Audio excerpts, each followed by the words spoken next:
150 বছরের প্রতীক্ষার অবসান ঘটিয়ে সিটি কর্পোরেশনে উন্নীত হল বগুড়া পৌরসভা। বৃহস্পতিবার এর চূড়ান্ত অনুমোদন দেওয়া হয়, আর এতে খুশি বগুড়াবাসী।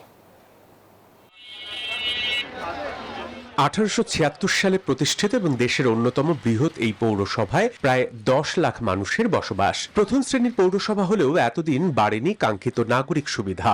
যত্রতত্র যানজট আর জলাবদ্ধতা ছিল শহরবাসীর নিত্য ভোগান্তি। তবে সিটি কর্পোরেশন অনুমোদনের খবরে এখন উন্নয়নের নতুন স্বপ্ন দেখছেন বগুড়াবাসী। বসুন্ধরা টিস্যু, অশুদ্ধতার বিরুদ্ধে এক বিন্দুও ছাড় নয়। সচিবালয়ে প্রশাসনিক পুনর্বিন্যাস সংক্রান্ত জাতীয় বাস্তবায়ন কমিটি নিকার বৈঠকে অনুমোদনের পর শুক্রবার আনন্দ মিছিলে অংশ নেন সর্বস্তরের মানুষ।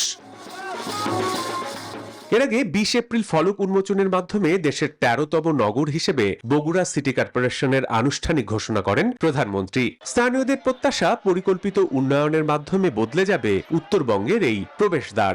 আমরা সকলেই আনন্দিত, উচ্ছ্বাসিত, যার জন্য এই আনন্দ শোভাযাত্রায় আমরা অংশগ্রহণ করেছি। আমাদের নেতা বগুড়ার সন্তান গণপ্রজাতন্ত্রী বাংলাদেশ সরকারের প্রধানমন্ত্রী জনাব তারেক রহমানের হাতে আমরা বগুড়া সিটি কর্পোরেশন পেয়েছি।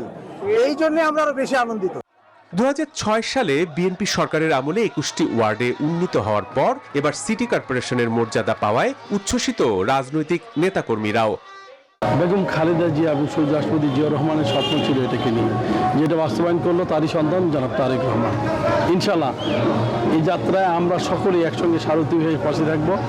বরাদ্দ বৃদ্ধি ও আধুনিক নাগরিক সুবিধা নিশ্চিতের দাবি এখন সাধারণ মানুষের। Desk report, news 24।